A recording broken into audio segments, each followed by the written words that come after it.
देश की एकता अखंडता लिए अपनी जान देने वाले डॉक्टर श्यामा प्रसाद मुखर्जी ਨੂੰ भाजपा ने श्रद्धांजलि भेंट की। भारतीय जनसंघ के संस्थापक डॉक्टर श्यामा प्रसाद मुखर्जी ਨੂੰ ਉਹਨਾਂ ਦੀ 67ਵੀਂ ਵਰਸੀ ਤੇ भाजपा ਜ਼ਿਲ੍ਹਾ ਗੁਰਦਾਸਪੁਰ ਪ੍ਰਧਾਨ ਸਰਦਾਰ ਪਰਮਿੰਦਰ ਸਿੰਘ ਗਿੱਲ ਅਤੇ भाजपा ਵਰਕਰਾਂ ਵੱਲੋਂ श्रद्धांजलि भेंट की गई। इस मौके ਤੇ बीजेपी ਜ਼ਿਲ੍ਹਾ ਪ੍ਰਧਾਨ ਨੇ ਦੱਸਿਆ ਕਿ भाजपा इस दिन ਨੂੰ ਬਲੀਦਾਨ ਦਿਵਸ ਵਜੋਂ ਯਾਦ ਕਰਦੀ ਹੈ। ਪਰਮਿੰਦਰ ਸਿੰਘ ਗਿੱਲ ਨੇ ਡਾਕਟਰ ਮੁਖਰਜੀ ਦੇ ਜੀਵਨ ਤੇ ਚਾਨਣਾ ਪਾਉਂਦਿਆਂ ਕਿਹਾ ਕਿ ਉਹਨਾਂ ਵਿੱਚ ਦੇਸ਼ ਦੀਆਂ ਸਮੱਸਿਆਵਾਂ ਨਾਲ ਲੜਨ ਦੀ ਅਥਾਹ ਇੱਛਾ ਸ਼ਕਤੀ ਸੀ। ਦੇਸ਼ ਦੀ ਸੇਵਾ ਉਹਨਾਂ ਦਾ ਪਹਿਲਾ ਟੀਚਾ ਸੀ। ਡਾਕਟਰ ਮੁਖਰਜੀ ਨੇ ਪੂਰੀ ਮਜ਼ਬੂਤੀ ਨਾਲ ਕਿਹਾ ਕਿ ਭਾਰਤ ਦੇ ਤਿਰੰਗੇ ਦਾ ਸਨਮਾਨ ਹੋਣਾ ਚਾਹੀਦਾ ਹੈ। ਇੱਕ ਦੇਸ਼, ਦੋ ਨਿਸ਼ਾਨ, ਦੋ ਵਿਧਾਨ ਤੇ ਦੋ ਪ੍ਰਧਾਨ ਨਹੀਂ ਚੱਲਣਗੇ।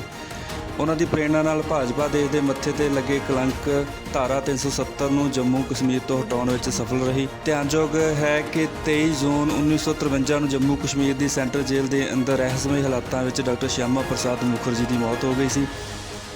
ਇਸ ਮੌਕੇ ਤੇ ਮੰਡਲ ਪ੍ਰਧਾਨ ਪਵਨ ਸ਼ਰਮਾ, ਉਪ ਪ੍ਰਧਾਨ ਜਸਵਿੰਦਰ ਸਿੰਘ ਬੱਬਲੂ, ਜ਼ਿਲ੍ਹਾ ਸਚਿਵ ਪ੍ਰਵੀਨ ਕੁਮਾਰ, ਮੰਡਲ ਜਨਰਲ ਸੈਕਟਰੀ ਕੁਨਾਲ ਗੁਪਤਾ, ਪ੍ਰੀਤਮ ਰਾਜਾ, ਜ਼ਿਲ੍ਹਾ social media incharge Vinod Kalia, ਜ਼ਿਲ੍ਹਾ media cum incharge Atul Mahajan, Gulshan Saini, Anuranjan Saini, Dicky, Karan Sharma, Bhupinder Singh, Raj Chauhan, Vinod Kumar ਆਦਿ ਭਾਜਪਾ ਵਰਕਰ ਮੌਜੂਦ ਸਨ।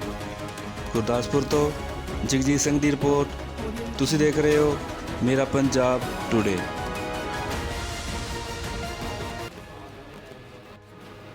ਅੱਜ ਭਾਰਤੀ ਜਨਤਾ ਪਾਰਟੀ ਜ਼ਿਲ੍ਹਾ ਗੁਰਦਾਸਪੁਰ ਵੱਲੋਂ ਅਮਰ ਸ਼ਹੀਦ ਸ਼ਿਆਮਾ ਪ੍ਰਸਾਦ ਮੁਖਰਜੀ ਜੀ ਦਾ ਬਲੀਦਾਨ ਦਿਵਸ ਸ਼ਰਧਾਪੂਰਵਕ ਮਨਾਇਆ ਗਿਆ।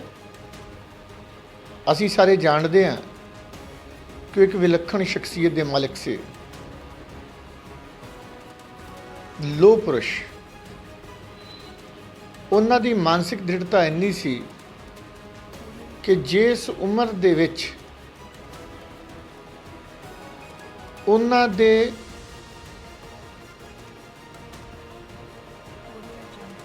ਇੱਕ ਆਵਾਜ਼ ਉੱਠੀ ਸੱਚ ਦੀ, ਦੇਸ਼ ਦੀ ਏਕਤਾ ਔਰ ਅਖੰਡਤਾ ਨੂੰ ਲੈ ਕੇ ਕਿੰਨੇ ਚਿੰਤਿਤ ਸੀਗੇ ਔਰ ਕਿੰਨਾ ਉਹਨਾਂ ਦਾ ਪੂਰਵਾਨੁਮਾਨ ਸਹੀ ਸੀ ਕਿ ਇੱਕ ਦੇਸ਼ ਦੇ ਵਿੱਚ ਦੋ ਵਿਧਾਨ, ਦੋ ਨਿਸ਼ਾਨ ਤੇ ਦੋ ਪ੍ਰਧਾਨ ਨਹੀਂ ਚੱਲ ਸਕਦੇ। ਕੇਂਦਰੀ ਮੰਤਰੀ ਸੀ, ਬੜੀ ਛੋਟੀ ਆਯੂ ਸੀਗੀ, ਉਹਨਾਂ ਦੇ ਸਾਹਮਣੇ ਸੁਨਹਿਰੀ ਭਵਿੱਖ ਸੀ। ਹੋ ਸਕਦਾ ਆਉਣ ਵਾਲੇ ਸਮੇਂ ਦੇ ਵਿੱਚ ਉਹ ਪ੍ਰਧਾਨ ਮੰਤਰੀ ਬਣ ਜਾਂਦੇ, ਰਾਸ਼ਟਰਪਤੀ ਬਣ ਜਾਂਦੇ।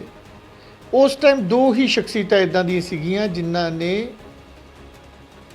ਦੇਸ਼ ਦੀ ਏਕਤਾ ਔਰ ਅਖੰਡਤਾ ਦੇ ਲਈ ਬੜੀ ਪੁਰਜ਼ੋਰ ਆਵਾਜ਼ ਬੁਲੰਦ ਕੀਤੀ। ਸਰਦਾਰ ਵੱਲਭ ਭਾਈ ਪਟੇਲ ਔਰ ਸ਼ਹੀਦ ਸ਼ਿਆਮਾ ਪ੍ਰਸਾਦ ਮੁਖਰਜੀ ਜੀ। ਲੇਕਿਨ ਮੇਰੀ ਨਜ਼ਰ 'ਚ ਵਿਅਕਤੀਗਤ ਤੌਰ 'ਤੇ ਮਹਾਂਪੁਰਖਾਂ ਦੀ ਤੁਲਨਾ ਆਪਸ 'ਚ ਕਰਨਾ ਠੀਕ ਨਹੀਂ ਹੁੰਦਾ, ਲੇਕਿਨ ਸ਼ਿਆਮਾ ਪ੍ਰਸਾਦ ਜੀ ਦੀ ਜਿਹੜੀ ਸ਼ਹਾਦਤ ਹੈ ਉਹਨਾਂ ਨੂੰ ਅਦਿੱਤੀ ਦਰਜਾ ਦਿੰਦੀ ਹੈ, ਲਾਸਾਨੀ। ਉਹ ਆਪਣੇ ਮੁੱਲਿਆਂ 'ਤੇ ਕੋਈ ਕੰਪਰੋਮਾਈਜ਼ ਨਹੀਂ ਕਰ ਰਹੇ, ਕੋਈ ਸਮਝੌਤਾ ਨਹੀਂ ਕਰ ਰਹੇ। ਇੰਨੀ ਪ੍ਰਚੰਡ ਆਵਾਜ਼ ਸੀ ਉਹਨਾਂ ਦੀ ਕਿ ਉਸ ਟਾਈਮ ਦੀ ਕਾਂਗਰਸ ਸਰਕਾਰ ਨੇ ਉਸ ਸੱਚ ਨੂੰ ਜਾਣਦੇ ਬੁੱਝਦੇ ਹੋਏ ਵੀ ਦਬਾਇਆ।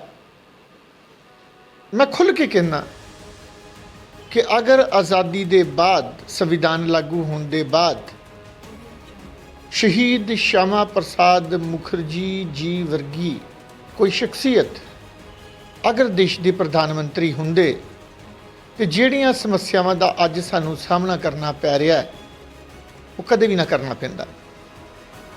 ਅੱਜ ਉਹਨਾਂ ਦੀ ਸ਼ਹਾਦਤ ਦੇ ਲਗਭਗ 67 ਸਾਲ ਦੇ ਲਾਗੇ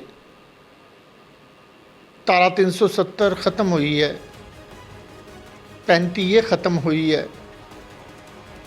ਇੱਕ ਸ਼ੇਰ ਸੀ ਕਿਸੇ ਸ਼ਾਇਰ ਦਾ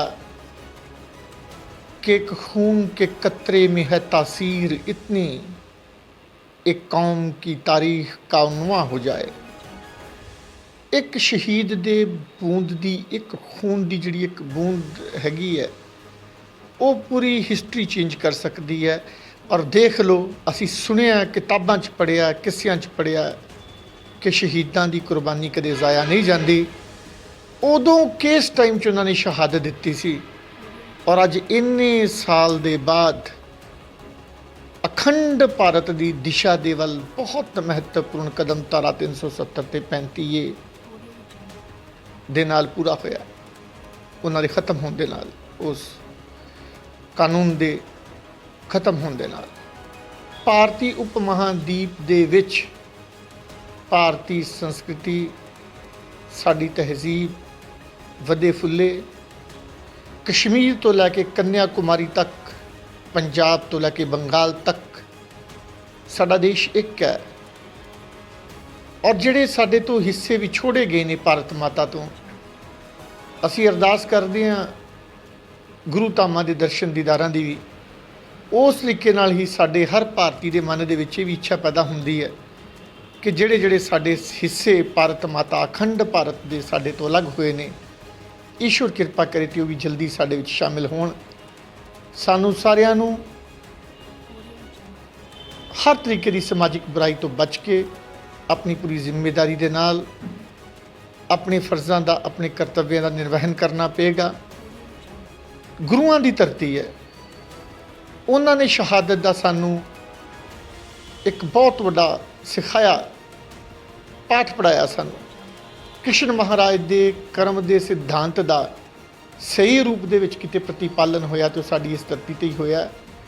ਤੇ ਅਮਰ ਸ਼ਹੀਦ ਸ਼ਿਆਮਾ ਪ੍ਰਸਾਦ ਜੀ ਵਰਗੇ ਮਹਾਂਪੁਰਸ਼ਾਂ ਦੀ ਕੁਰਬਾਨੀ ਸਾਨੂੰ ਹਮੇਸ਼ਾ ਪ੍ਰੇਰਿਤ ਕਰਦੀ ਹੈ। ਔਰ ਈਸ਼ਵਰ ਅੱਗੇ ਸਾਡੀ ਅਰਦਾਸ ਹੈ, ਆਪਣੇ ਆਪ ਨੂੰ ਪਵਿੱਤਰ ਬਣਾਈਏ। ਪਰਮਾਤਮਾ ਨੂੰ ਪਵਿੱਤਰ ਚੀਜ਼ਾਂ ਦੀ ਹੀ ਕੁਰਬਾਨੀ ਚੰਗੀ ਲੱਗਦੀ ਹੈ। ਹੇ ਈਸ਼ਵਰ, ਸਾਡਾ ਤਨ, ਸਾਡਾ ਮਨ, ਸਾਡੇ ਵਿਚਾਰ ਪਵਿੱਤਰ ਕਰ ਦੇ, ਤਾਂ ਜੋ ਅਸੀਂ ਵੀ ਆਪਣੇ ਬਜ਼ੁਰਗਾਂ ਦੇ ਰਸਤੇ ਤੇ ਚੱਲਦੇ ਹੋਏ ਭਾਰਤ ਮਾਤਾ ਦੇ ਚਰਨਾਂ ਦੇ ਵਿੱਚ ਆਪਣਾ ਸ਼ੀਸ਼ ਭੇਂਟ ਕਰ ਸਕੀਏ। ਮੈਂ ਸ਼ਤ ਨਮਨ ਕਰਦਾ। ਸਾਰੇ ਜ਼ਿਲ੍ਹਾ ਗੁਰਦਾਸਪੁਰ ਦੇ ਮੰਡਲਾਂ ਦੇ ਵਿੱਚ ਅੱਜ ਸ਼ਹੀਦੀ ਦਿਨ ਮਨਾਇਆ ਜਾ ਰਿਹਾ ਅਮਰ ਸ਼ਹੀਦ ਸ਼ਿਆਮਾ ਪ੍ਰਸਾਦ ਮੁਖਰਜੀ ਜੀ ਦਾ। ਬਹੁਤ ਸਾਰੇ ਸਾਥੀ ਆਏ ਨੇ, ਮੰਡਲ ਅਧਿਕਸ਼ ਵੀ ਆਏ ਨੇ, ਜ਼ਿਲ੍ਹੇ ਦੇ ਪਦਾਧਿਕਾਰੀ ਵੀ ਆਏ ਨੇ। ਸੋਸ਼ਲ ਡਿਸਟੈਂਸਿੰਗ ਕਰਕੇ ਜ਼ਿਆਦਾ ਸੂਚਨਾ ਨਹੀਂ ਦਿੱਤੀ ਜਾ ਸਕੀ, ਲੇਕਿਨ ਸਭ ਆਪਣੇ ਆਪਣੇ ਤੌਰ ਦੇ ਉੱਤੇ ਸ਼ਰਧਾ ਦੇ ਫੁੱਲ ਅੱਜ ਭੇਂਟ ਕਰ ਰਹੇ ਨੇ, ਯਾਦ ਕਰ ਰਹੇ ਨੇ ਅਮਰ ਸ਼ਹੀਦ ਸ਼ਿਆਮਾ ਪ੍ਰਸਾਦ ਮੁਖਰਜੀ ਜੀ ਨੂੰ। ਸੋ ਇਸ ਮੌਕੇ ਦੇ ਉੱਤੇ ਫਿਰ ਇੱਕ ਵਾਰ ਮੈਂ ਆਹਵਾਨ ਕਰਦਾ ਸਾਰੇ ਦੇਸ਼ ਦੇ ਨੌਜਵਾਨਾਂ ਨੂੰ, ਭੈਣਾਂ ਭਰਾਵਾਂ ਨੂੰ, ਬੱਚਿਆਂ ਨੂੰ ਕਿ ਅਸੀਂ ਉਸ ਰਸਤੇ ਤੇ ਚੱਲੀਏ ਜਿਸ ਰਸਤੇ ਦੇ ਉੱਤੇ ਇਹੋ ਜਿਹੇ ਸ਼ਹੀਦ ਹੋ ਕੇ ਗਏ ਨੇ ਔਰ ਜਿਹਦੀ ਮੰਜ਼ਿਲ ਭਾਰਤ ਮਾਤਾ ਦੀ ਸੰਪ੍ਰਭੁਤਾ, ਏਕਤਾ ਤੇ ਅਖੰਡਤਾ। ਬਹੁਤ ਬਹੁਤ ਧੰਨਵਾਦ। भारत माता की जय। भारत माता की जय। भारत माता की जय। वंदे मातरम, वंदे मातरम। जो बोले सो निहाल।